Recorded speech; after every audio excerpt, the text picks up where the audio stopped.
Hi guys, Michelle here from Andalery Gardens.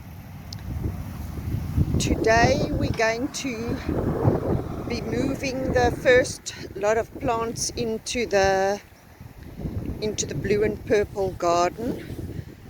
These are the plectranthus. We did look at this in the videos on this weed which I need to cut down and get rid of, so I need to remove all of the plants in this area. This is one of the ones that I haven't yet moved. This is plectranthus. I think, I'm not 100%, but I think this is plectranthus spicata. It gets a tiny little sort of a very soft purple flower. So we're going to look at moving all of these little babies. They obviously all the way throughout over there, and then there's some more there. There was a lot more too, but we already started moving some of them, so that's quite exciting to get a start in here. And I might also be planting some DTs today if I get down to that, and possibly trying to sort through some of the rocks there, just to put these little oh, my shadow's making nonsense here. This is very much a succulent, so it's quite, you just look at it and a leaf falls off, and then that leaf will grow, so it's very, very easy to propagate. So I do want to get the rocks sort of positioned where I want to put these, so that I don't peter too much with between these plants, because the leaves fall off so easily.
Okay guys, so we are all done for today. I'm taking you through the jungle of this half of the blue and purple garden. We got most of these plectranthus moved. There is still some more that we do need to move. And you can see the rocks. The rocks look so cool. Okay, well these are just chunks of cement which kind of sort of look like rocks. So yeah, you sort of must look past what's in the background. Obviously that is still untidy with all the chunks. That DTs I need to plant. These DTs were underneath the trees, so they are out here now in the full sun, so I hope they're going to be all right. But they are tough. They can go in sun or shade. They are drought tolerant, but they can also take waterlogged conditions. Their natural sort of environment is along streams. So this soil over here is very clayey, because when the dam, which is sort of behind there, obviously was dug out originally, then all the soil was mounded here, and so there's lots of clay and stone and stuff like that. So the DTs should be happy there, I'm hoping. I have tried to put little bits of some of the rotting wood, just mix it in, just to make it a little bit more sort of free draining, especially for the succulent plectranthus here in the front. So I'm hoping that the plectranthus in the front will be all right. There is another member of the plectranthus family. I think it's Plectranthus verticulatus, not 100% sure on that name now, but that can take a clay soil. So I'm hoping that this plectranthus is the same as the other one. He's also got a fairly succulent leaf. So all in all, it looks quite cool. I have left the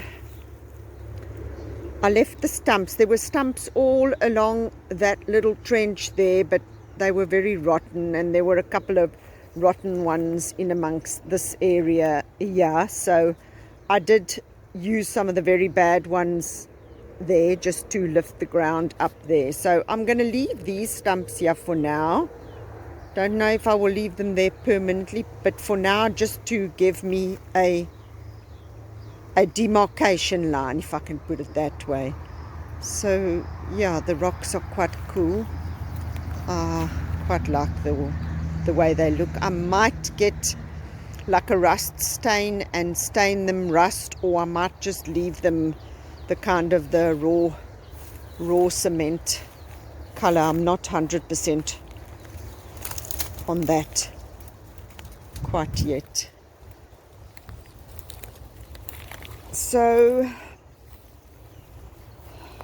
I'm going to turn you around, maybe try and take you from the other side here. Okay, in there where all the poles are, this is awkward, so we might look at this in another video. The poles they're positioned in like a half circle, and then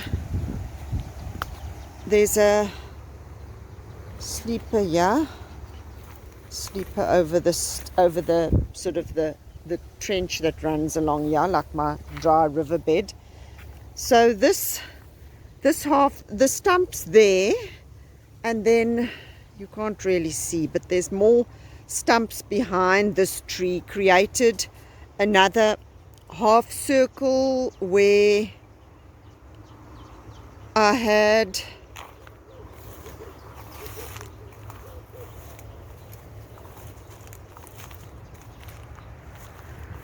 there's some over there. So the sort of little